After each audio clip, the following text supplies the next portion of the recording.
I call the honourable member for Lyons. Thank you, Madam Speaker. My question is to the Minister for Small Business.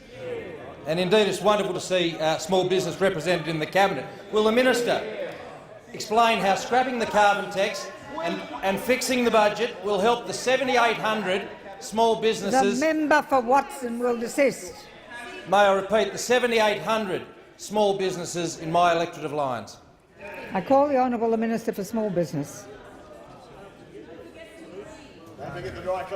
Thank you, Madam Speaker. Wasn't it an excellent question from the member for Lyons? I know the three amigos from Tasmania all could have asked that, and in fact all of us on this side of the House understand how crucial and how central small business success is to a strong economy, is to vibrant, energetic communities. That's why we have to fix the budget mess that was left to this government from Labor. We have to deal with the debt and deficit.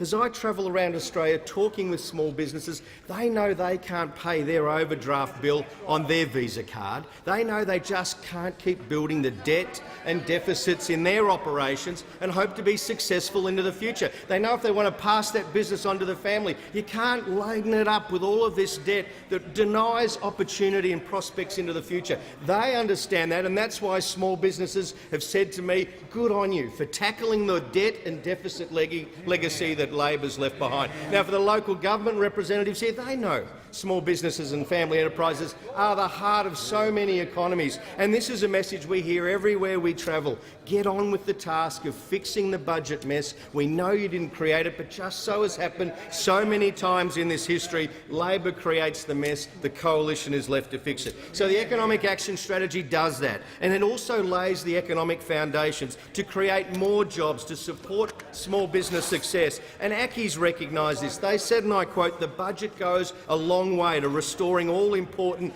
business confidence that will drive investment and job creation, particularly for Australia's 2 million small businesses." Now, ACCI's had a lot to say as well about the carbon tax, a central element of our economic action strategy. They know the carbon tax has caused great harm and hardship to small business. They said it's one of the highest in the world. It's making our key industries less competitive. They said for small business especially, this has been a major burden that has reduced profitability, suppressed employment, and they've recognised that it is tough economic climate. Why make it harder?